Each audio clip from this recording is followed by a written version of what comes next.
ఇదైతే వీళ్ళు ఒక నలుగురొచ్చారు. ఎవ్రీ ఇయర్ హోలీ ఫెస్టివల్‌కి ఇలా వస్తారనమాట. హోలీ హోలీ రంగ హోలీ చెమ్మకేలిల హోలీ అని పాడుకుంటూ వస్తారు.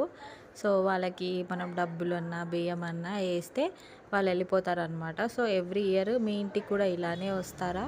వస్తే ఒకవేళ కామెంట్ చేయండి. సో, చూడండనమాట. పాటలు పాడతారు వీళ్ళు. వచ్చి ఇలా పాటలు పాడతారు. రేపు గ్రహణం అంట. సో, అయితే ఇవాళ ఒక్కరోజే వచ్చి ఇలా పాటలు పాడి ఇలా తీసుకుంటారనమాట. సో, ఇది వచ్చేసి ఇలా తీసుకుంటే వాళ్ళకి మంచిది హోలీ ఫెస్టివల్‌కి అన్నట్టు ఇట్లా తీసుకుంటారు. సో, చూస్తున్నారు గదా! సో, ఇది మీ అందరికి తెలీదు కదా! సో, రికార్డ్ చేసి పెడితే మీ అందరికి తెలుస్తుందని పెట్టాను. Thank you so much.